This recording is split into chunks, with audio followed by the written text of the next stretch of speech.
ಸಚಿವ ರಾಮಲಿಂಗಾರೆಡ್ಡಿ ಪುತ್ರಿ ಸೌಮ್ಯ ರೆಡ್ಡಿಗೆ ಕೆಪಿಸಿಸಿ ಅಧ್ಯಕ್ಷೆ ಪಟ್ಟ ಕಟ್ಟಲಾಗಿದೆ. ಸೌಮ್ಯ ರೆಡ್ಡಿಗೆ ಮಣೆ ಬೆನ್ನಲ್ಲೇ ಕಾಂಗ್ರೆಸ್ನಲ್ಲಿ ಈಗ ಆಕ್ರೋಶ ಭುಗಿಲೆದ್ದಿದೆ. ಕೈ ನಾಯಕರ ವಿರುದ್ಧ ಕೆಪಿಸಿಸಿ ಪ್ರಧಾನ ಕಾರ್ಯದರ್ಶಿ ಕವಿತಾ ರೆಡ್ಡಿ ಬ್ಲಾಸ್ಟ್ ಆಗಿದ್ದಾರೆ. ಪಕ್ಷದ ನಿಷ್ಠಾವಂತ ಪ್ರಾಮಾಣಿಕ ಕಾರ್ಯಕರ್ತರಿಗೆ ಅನ್ಯಾಯ ಆಗಿದೆ. 2 ವರ್ಷದಿಂದ ಕಾಯುತ್ತಿದ್ದ ಕಾರ್ಯಕರ್ತೆಯರಿಗೆ ನಿರಾಸೆಯಾಗಿದೆ. ಎಲ್ಲ ಅವಕಾಶಗಳು ಸಚಿವರು ಸಂಸದರ ಮಕ್ಕಳ ಪಾಲಾಗ್ತಾ ಇದೆ.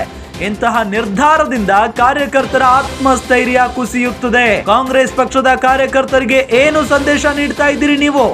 ನೇರವಾಗಿಯೇ ಅಸಮಾಧಾನ ಹೊರ ಹಾಕಿದ್ದಾರೆ ಕವಿತಾ ರೆಡ್ಡಿ.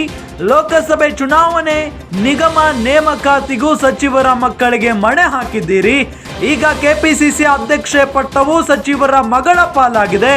ಕಾಂಗ್ರೆಸ್ನಲ್ಲಿ ಕಾರ್ಯಕರ್ತರ ಶ್ರಮಕ್ಕೆ ಬೆಲೆ ಇಲ್ವಾ? ಹಾಗಾದ್ರೆ ಹಿರಿಯ ನಾಯಕರ ನಿರ್ಧಾರದಿಂದ ಕಾಂಗ್ರೆಸ್ ಒಳಗೆ ಭಿನ್ನ ಮತದ ಬೇಗುದಿ ಶುರುವಾಗಿದೆ.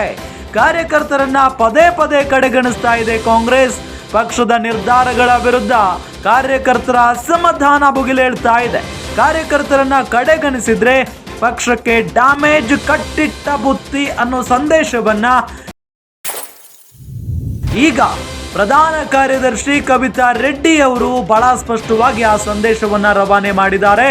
ನೋಡಿ, ಈಗ ಸಚಿವ ರಾಮಲಿಂಗಾರೆಡ್ಡಿ ಪುತ್ರಿ ಸೌಮ್ಯ ರೆಡ್ಡಿಗೆ ಕೆಪಿಸಿಸಿ ಅಧ್ಯಕ್ಷೆ ಪಟ್ಟ ಕಟ್ಟಿದ ಬೆನ್ನಲ್ಲೇ ಈ ರೀತಿಯಾದಂತ ಆಕ್ರೋಶ ಭುಗಿಲೆದ್ದಿರೋದನ್ನ ಗಮನಿಸ್ತಾ ಇದ್ದೀವಿ. ಪಕ್ಷದ ನಿಷ್ಠಾವಂತ ಪ್ರಾಮಾಣಿಕ ಕಾರ್ಯಕರ್ತರಿಗೆ ಅನ್ಯಾಯ ಆಗಿದೆ. 2 ವರ್ಷದಿಂದ ಕಾಯ್ತಾ ಇದ್ರು ಕಾರ್ಯಕರ್ತೆಯರು, ಅವರಿಗೆ ನಿರಾಸೆ ಆಗಿದೆ. ಎಲ್ಲ ಅವಕಾಶಗಳು ಸಚಿವರು ಸಂಸದರ ಮಕ್ಕಳಿಗೆ ಕೊಟ್ರೆ ನಾವೆಲ್ಲ ಎಲ್ಲಿ ಹೋಗ್ಬೇಕು, ಕಾರ್ಯಕರ್ತರು ಎಲ್ಲಿ ಹೋಗ್ಬೇಕು ಅನ್ನೋ ನಿಟ್ಟಿನಲ್ಲಿ ಪ್ರಶ್ನೆಯನ್ನ ಮಾಡಿದ್ದಾರೆ. ಇಂತಹ ನಿರ್ಧಾರದಿಂದ ಕಾರ್ಯಕರ್ತರ ಆತ್ಮಸ್ಥೈರ್ಯ ಕುಸಿತಾ ಇದೆ. ಕಾಂಗ್ರೆಸ್ ಪಕ್ಷದ ಕಾರ್ಯಕರ್ತರಿಗೆ ಏನ್ ಸಂದೇಶ ಕೊಡೋದಕ್ಕೆ ಹೊರಟಿದ್ದೀರಿ ನೀವೆಲ್ಲ ಅಂತ ಹೇಳಿ ಪ್ರಶ್ನೆಯನ್ನ ಮಾಡಿರುವುದು. ನೇರವಾಗಿನೇ ಅಸಮಾಧಾನವನ್ನ ಹೊರಹಾಕಿದ್ದಾರೆ ಕವಿತಾ ರೆಡ್ಡಿ.